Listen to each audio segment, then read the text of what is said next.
Um oferecimento Goiás Fazendas, GP Asfalto e Organic Brasil. As tendências de mercado, novas tecnologias, empreendedorismo, clima e tudo que tem foco no que movimenta o campo são pautas no Agro e Prosa. O seu podcast diário que tem como missão deixar você informado sobre o mundo agro.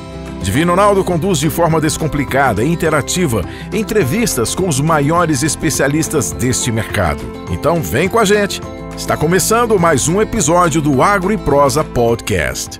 A minha entrevistada de hoje será Samantha Pineda, que é advogada especializada em direito ambiental e é palestrante internacional em eventos da ONU, da Organização das Nações Unidas, como, por exemplo, circuitos urbanos, COP26, e é habilitada como coordenadora de gestão ambiental pela DGQ da Alemanha.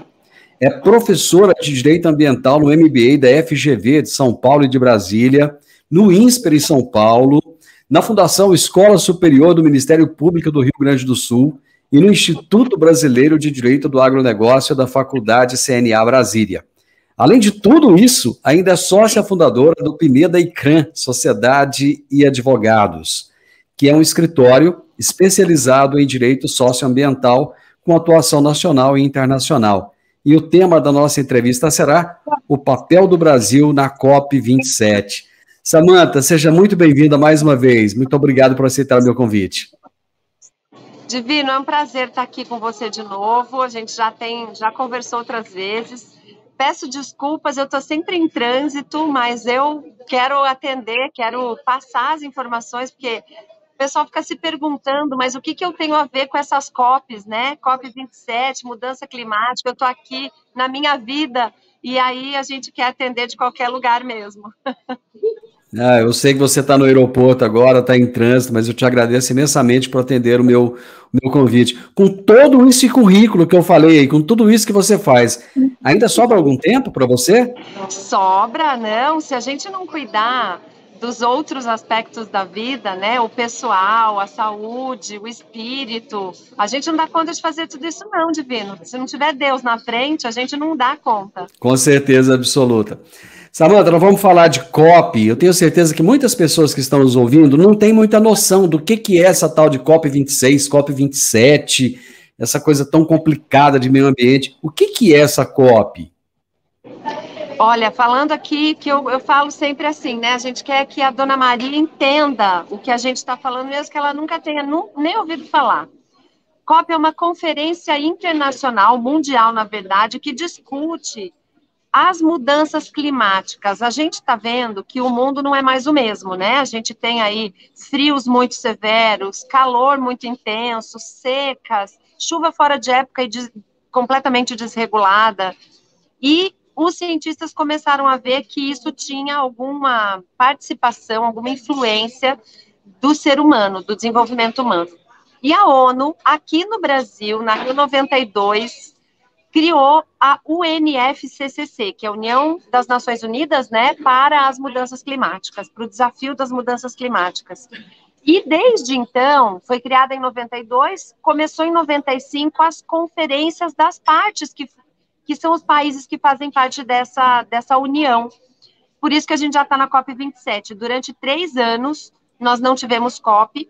Nós tivemos um ano de pandemia, foi 2020, não teve COP, e tivemos 2 anos antes de começarem esses encontros, que não tivemos COP. Depois disso, nós tivemos todos os anos, por isso que a gente já passou agora em novembro pela COP27, para discutir o que os países podem fazer para melhorar as mudanças climáticas, já que o ser humano, né, depois de muito estudo, se chegou à conclusão que o ser humano tem sim influência nisso, principalmente por queima de combustível fóssil.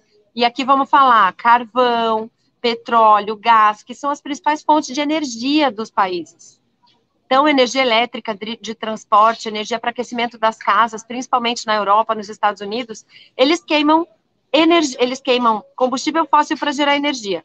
E o Brasil, diferentemente, a nossa energia, matriz energética nossa é quase toda limpa. Para geração de energia elétrica, por exemplo, é hidrelétrica, né? Isso não queima combustível fóssil. Então, em emissão dos gases que causam esse aquecimento global, o Brasil está lá com menos de 3% de emissão, enquanto que China, Estados Unidos e União Europeia passam de 70% dessas emissões, E esses países, Divino, precisam fazer alguma coisa, compensar o Brasil e outros países que não poluem tanto, porque a gente também sofre com as mudanças climáticas. Os efeitos, as consequências chegam para todo mundo, mesmo para aquele que não polui, né? Pois é, você falou de 3% para o Brasil, mas a impressão que dá é que o Brasil polui 100%, porque todo mundo, todos esses que você citou aí, só fica o tempo inteiro cobrando da gente. A impressão que eu tenho é que eles cobram, mas não fazem a parte deles. É mais ou menos isso ou não? É totalmente isso, Divino. Para você ter ideia, nós não temos só COP de clima, né? A conferência, ela serve para as mudanças climáticas, mas nós tivemos agora em Montreal, acabou anteontem, aí, nessa semana passada, a COP da biodiversidade, que discute a perda de biodiversidade no planeta, e isso também causa problemas, porque biodiversidade é tudo aquilo que a gente usa, a natureza, os ecossistemas, os organismos, animais, vegetais, enfim. E, de novo, o Brasil tem grande parte da sua biodiversidade preservada, os outros países têm menos de biodiversidade, só que o que ficou tratado nessa COP aí da biodiversidade? Que vai se fazer um acordo de cuidar, de preservar 30% da biodiversidade no planeta, só que a meta é global.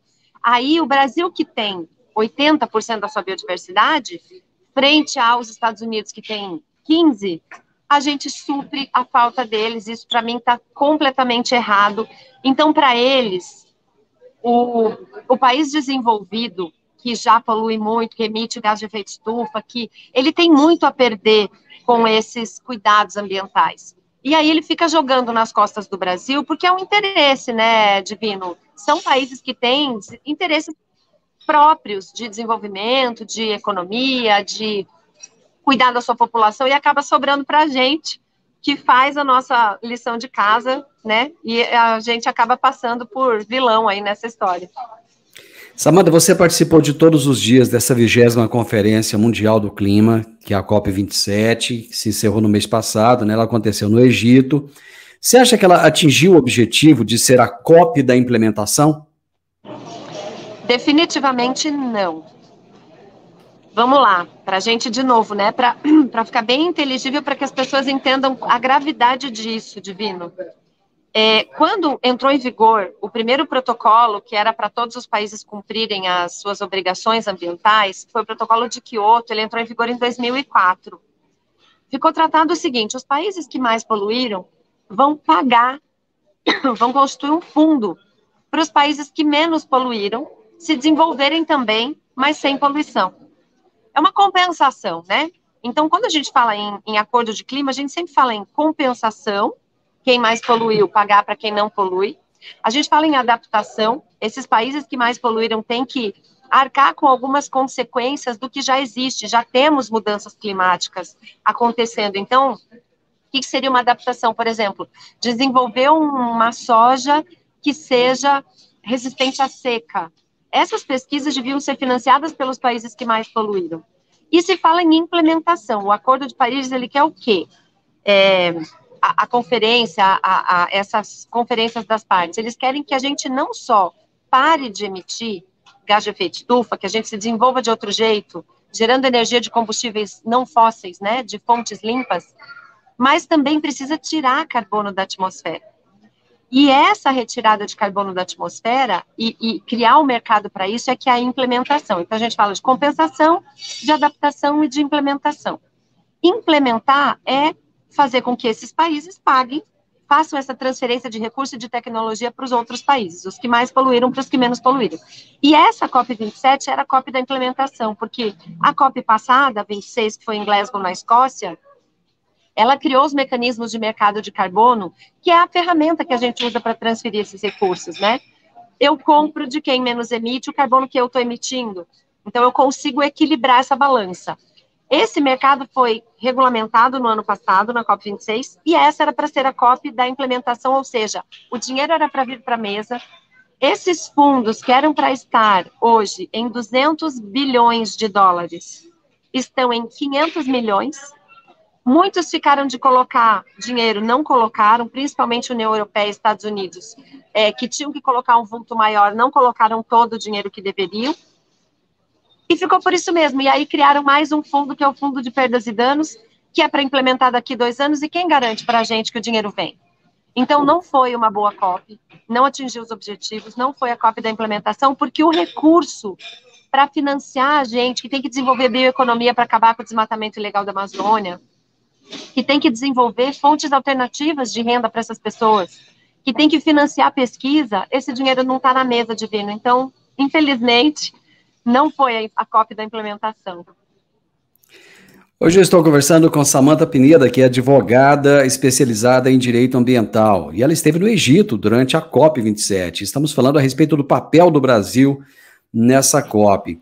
Samantha, não é muito blá blá blá provocação, não? Completamente. Você sabe que muitos memes, né? Estamos na era dos memes, tudo vira meme, e a gente viu muitos memes nessa Copa de um monte de jatinhos chegando, porque vários chefes de Estado foram nos seus jatinhos, emitindo muito gás de efeito estufa, porque quando você queima querosene de aviação, você está emitindo gás de efeito estufa. E o meme era o seguinte: tá aqui um monte de líderes que foram de jatinho para mandar você andar de bicicleta. Então foi muito, eu entendo que tem muita conversa para pouca ação. Eu acho que quem vai implementar isso, Divino, é a iniciativa privada. Porque a gente vê, por um outro lado, saindo da obrigação dos países, mas partindo para o que a gente vê no Brasil, por exemplo, a CNI, a CNA, né, a Confederação Nacional da Nossa Indústria, a Confederação da Agricultura, o próprio SEBRAE, levando pequenos empresários que já nascem sustentáveis aqui no Brasil, que produzem energia solar, energia eólica, bioenergia. Tem fazendeiro que transforma o esterco do boi e do porco em combustível para o seu trator. Então, a gente, do ponto de vista de pesquisa, de inovação, de tecnologia, de implementação, o Brasil está dando show. Esse blá, blá, blá é dos países, mas o empresariado, a iniciativa privada, está fazendo a sua parte, Divino. Pois é, e por que você acha que não houve uma definição de medidas para essa redução de gases de efeito estufa por esses países? Quer dizer, se eles estão cobrando tanto, o que falta para eles se adiantarem nessas medidas? Divino, são interesses próprios. Eles vieram, os países que vieram se justificar, porque nem todos se justificaram de não estarem contribuindo com o fundo, eles falaram em pandemia e na guerra da Rússia com a Ucrânia. Pandemia no sentido de que a economia do mundo retrocedeu, houve uma recessão, temos inflação no mundo todo e, de fato, houve um impacto gerado na economia por conta da pandemia. E a guerra, ela trouxe duas crises, né? A crise alimentar, tanto a Rússia quanto a Ucrânia são grandes produtores de grãos, e é da onde a gente trazia, inclusive, o nosso fertilizante, tivemos uma alta do preço do fertilizante, o próprio valor, o custo de produção no Brasil aumentou, e também uma crise energética, porque a própria Rússia era a maior fornecedora, por exemplo, de gás para a Alemanha. A Alemanha, neste inverno, vai passar um perrengue aí, porque não vai ter o gás russo para aquecer as casas dos alemães, eles vão se aquecer a lenha.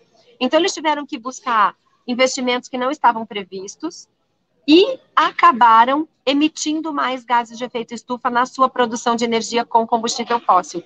É o exemplo da China, que é a maior emissora, é o exemplo dos Estados Unidos, onde o Joe Biden, quando ele assumiu, ele falou assim, não vou mais licenciar petrolíferas em áreas públicas. No meio da guerra, ele voltou atrás, falou, eu vou licenciar esse ano de novo e tal. Então, o que os países dizem é que eles precisam investir dentro para daí poder colocar dinheiro fora. Só que é uma política ruim, porque eles pensam que eles estão colocando dinheiro fora, mas quando a gente olha para o planeta, esse é o convite das Nações Unidas. Esse é o convite de quem busca essa meta, né? Vamos nos olhar como humanidade, como planeta. Não existe lado de fora. Não existe fora de fronteira. Não existe fronteira. Então, ou a gente se olha como planeta, que estamos enfrentando como raça humana, como espécie, uma crise, e a gente se dá a mão, e quem pode mais? Porque eles podem mais com dinheiro, mas quem que pode mais com sequestro de gás de efeito estufa? É o Brasil. Quem que pode mais com produção de energia limpa? É o Brasil. Quem que pode mais com produção de alimento sustentável? É o Brasil. Então, é uma resistência que não faz sentido, viu, Divino? Você conhece uma expressão muito usada no interior, que é farinha pouca, meu pirão primeiro? Exatamente. Puxar a brasa para minha sardinha. É isso aí. É o que eles estão fazendo. Então, quando olha na hora de botar o dinheiro na mesa, eles sempre assumem compromissos nessas COPs para daqui 2 anos, para daqui 3 anos. E aí? É o próximo governo, e quando chega na hora, o fundo não está lá. Então, eu estou bem cética, viu, Divino? Não estou muito acreditando nas COPs mais, viu? Se você tivesse que fazer uma leitura desse evento, que leitura seria essa? Seria uma leitura de ganho social. Foi um evento na África, continente africano, a gente estava no Egito, não foi no Cairo, foi em Sharm el-Sheikh, era uma cidade secundária, então eles tiveram que preparar a cidade para o evento. Se olhou bastante para a questão de quem já está sofrendo com isso e criou-se o Fundo de Perdas e Danos. Então foi uma questão, uma COP de ganhos sociais, mas foi uma COP de retrocesso ambiental. Voltaram a produzir energia fóssil, não colocaram, não constituíram os fundos que deveriam e não colocaram na mesa tudo que devia colocar para implementar o acordo climático. Acho que foi retrocesso. Com tudo isso de negativo que você colocou, existem pontos positivos? Olha, a iniciativa privada, ela se movimenta muito nessas conferências. Então, a gente percebe, o pessoal de tecnologia está voando baixo, assim, está criando, é o que eu falei, a gente tem até a própria indústria automobilística que estava lá presente, mostrando seus motores a hidrogênio, a motor elétrico, próprio biocombustível, quando a gente vê o Brasil gerando biocombustível de cana, de soja, das oleaginosas fazendo biodiesel e fazendo combustível, né, a bioenergia vindo de fonte orgânica, o bagaço da cana, o esterco do animal. Eu acho que o ganho é a iniciativa privada desenvolvendo tecnologias limpas, se propondo a se desenvolver de um jeito diferente, colocando ESG, essas letrinhas estão na moda, né? Colocando como fator agregado do seu produto, o produto ser sustentável. Então, a COP acaba implementando indiretamente uma redução de emissão por conta da iniciativa privada. Você falou dessas letrinhas que estão na moda, como o ESG, por exemplo. Isso não é muito modismo, não? De jeito nenhum. ESG, para o pessoal que não sabe, aqui no Brasil é ASG, né? O ambiental, social e a governança. Um negócio, a gente não pode ser hipócrita, né? O negócio nasce para dar lucro. Ninguém abre uma empresa para ser bonitinho. A gente cria negócio para dar lucro. Mas o lucro hoje, ele não é mais bem visto nem pelo consumidor e nem pelo investidor como um lucro a qualquer custo. Essas empresas precisam gerar bem social, melhorar o seu entorno de onde elas estão instaladas, promover a inclusão, colocar mulheres, pessoas negras com deficiência para trabalhar efetivamente, dar voz a idosos, né? E também dar lucro. Então, esse lucro precisa olhar para a questão social e precisa olhar para a questão ambiental. Não dá para ser uma indústria poluente sem uma compensação, sem uma alternativa tecnológica mais limpa. Não acho que é modismo, eu acho que é irreversível. Não vai mais ter empresa que não seja ESG. Hoje estamos falando a respeito do papel do Brasil na COP27. Eu estou conversando com Samantha Pineda, que é advogada especializada em direito ambiental. E esteve na COP, participou durante toda a conferência, e ela fala com muita propriedade daquilo que ela viu acontecendo por lá. Samantha, a indústria brasileira esteve muito presente lá, participou ativamente. E o agronegócio participou da mesma forma que a indústria ou não? O agro esteve sim. Teve a COP, a própria conferência, ela é dividida em dias temáticos. Então, teve dia da mulher, teve dia da indústria, teve dia do agro. E no dia do agro, muitas empresas, indústrias e produtores brasileiros estiveram mostrando, e o Brasil, falar uma curiosidade aqui, Divino, o Brasil tinha 3 estandes lá. O estande oficial do Brasil, onde as iniciativas eram mostradas pelas entidades oficiais, mas tinham 2 outros, que eram dos governadores da Amazônia, e o Hub, que é da sociedade civil organizada, das ONGs, enfim, da comunidade indígena, que não se sentia acolhida pelo o estande oficial. E nos 3 estandes, nós tivemos debate sobre agro. agricultura regenerativa, agricultura de baixo carbono. Nosso programa ABC é um sucesso. Nós estamos indo para o ABC+, agora, né, que são mais 10 anos, e a gente pode ver que isso não é uma coisa de governo, isso é uma coisa de Estado. O ABC tem 10 anos, está indo para mais 10 anos com metas super diferenciadas, inclusive com relação à energia e formas de produção. A Embrapa super presente, mostrando integração lavoura-pecuária-floresta, mostrando rotatividade de cultivos, formas de fixação de carbono no solo por fixação de nitrogênio e de fixação de carbono exatamente pela rotação de cultura. Tirou a cana, plantou amendoim, fez a rotação com pasto. Então, o Brasil, embora politicamente eu acho que seja uma perda o Brasil ter 3 estandes num evento desse, porque diplomaticamente não é assim que funciona, né? Eu acho que o Brasil ele é bem visto pela iniciativa privada do mundo, empresariados, fundos, percebem que o Brasil está super envolvido nas questões ambientais, desenvolvendo soluções, oferecendo para o mundo alimento com baixa emissão de carbono e com baixo impacto ambiental, fibra e energia.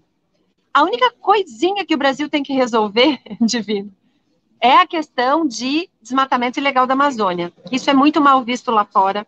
Quando a gente tenta mostrar algumas coisas positivas do Brasil, a primeira pergunta que se faz, mas e a Amazônia?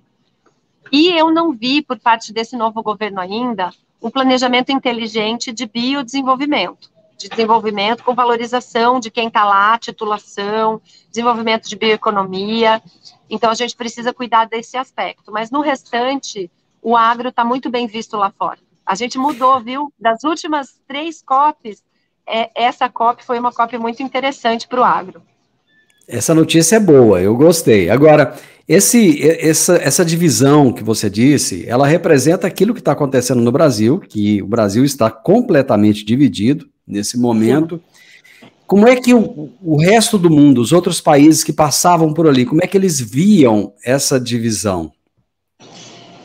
Divino, é engraçado, porque, assim, embora o governo anterior tenha levado muitos números positivos, economia fechando no azul, superávit de balança comercial, crescimento do país frente a uma recessão depois de 2 anos de pandemia, enfim, embora tenha acontecido muita amostra positiva de números pelo governo atual, o governo do presidente eleito Lula, ele tem uma simpatia, porque o Lula tem essa malemolência, esse jeitinho, né? Então, ele é muito bem quisto pelas autoridades internacionais. Eu fico um pouco desconfiada, porque, como você já falou, né? Quando a farinha é pouca, que venha para o meu pirão. Se isso não reverte, por exemplo, em vantagens para esses países, porque o governo Lula, apesar de ser mais simpático com a diplomacia e ser mais diplomático de fato com as tratativas, ele é muito condescendente com interesses que não são nossos, né? Manda dinheiro para fora, abre mão de coisas, aceita lá um dinheirinho que vem para o Fundo Amazônia em troca de um pouco de gestão dessa Amazônia por parte desse país de fora. Então, por mais que tenham visto de uma forma boa essa troca de governo e essa participação do Brasil, eu penso que na diplomacia fica um pouco desorganizado. Eu acho que é difícil de se entender isso lá fora. Outra coisa, um presidente recém-eleito ir até a COP falando como se fosse o presidente do país já em exercício, ficou um negócio meio estranho. E depois ainda começam os ruídos de que não se falou no palco oficial, mas num palco paralelo. Quer dizer, tudo isso acaba, eu acho que criando mais divisão ainda. Vamos, esclarecer aqui. Teve bastante diz que me disse, mas o Lula foi convidado pelo estande dos governadores da Amazônia, não pela organização oficial do evento, que eles convidam os representantes de Estado, e Lula não era representante do Estado ainda, assim como será a partir de 1º de janeiro. Ele já foi diplomado, mas não tomou posse. Ele foi convidado pelos governadores. Ele falou num espaço, sim, oficial, Era uma sala oficial lá da COP, mas não era a plenária onde falam os chefes de Estado e os que são convidados pela organização oficial. Então, nem tanto ao céu, nem tanto à terra. Nem foi lá alugar uma salinha para falar, nem foi na plenária oficial, porque não é o chefe de Estado efetivamente, né? Bom, só para a gente fechar o nosso bate-papo aqui, a pergunta que fica é o seguinte: qual foi, então, o papel do Brasil nessa COP? Olha, o papel do Brasil nessa COP, Divino, foi de mostrar que pode ser a solução para problemas de alimento, de fibra e de energia. O Brasil ele consegue produzir de forma sustentável e ele pode ser uma solução de fonte energética para as indústrias do mundo. Venham produzir no Brasil. A pegada aqui é outra, a energia aqui é limpa e vocês vão fazer um bem social. Se vocês não querem colocar dinheiro, tragam suas indústrias para nós. Né? Então, eu acho que o Brasil deu bem esse recado, dizendo que a nossa fonte energética está à disposição, que o nosso agro sustentável alimenta o planeta, a gente produz para 1 bilhão de pessoas, e que nós estamos à disposição para, com sustentabilidade, produzir ainda mais. Acho que esse foi o papel do Brasil. Samanta, parabéns por tudo isso que você trouxe de informação para a gente, foi muito bom, você falou muito fácil, todo mundo entendeu, eu tenho certeza que agora o pessoal está entendendo mais o que é a COP, qual a função do Brasil nisso tudo. Feliz Natal para você, um Natal abençoado, um ano novo maravilhoso, muito melhor do que esse ano novo, do que esse ano que está terminando agora. E um bom voo também daqui a pouco, né? Não, daqui a pouco nós estamos aí, o negócio não vai passar assim tão rápido. Obrigado, grande abraço para você. Obrigada, tchau. Gente, a minha entrevistada de hoje foi a Samanta Pineda, advogada especializada em direito ambiental, e nós falamos sobre o papel do Brasil na COP27. Você gostou desse vídeo? Deixe então o seu joinha, se inscreva nesse canal e deixe um comentário também, compartilhe com as outras pessoas. Informação só vale quando é compartilhada.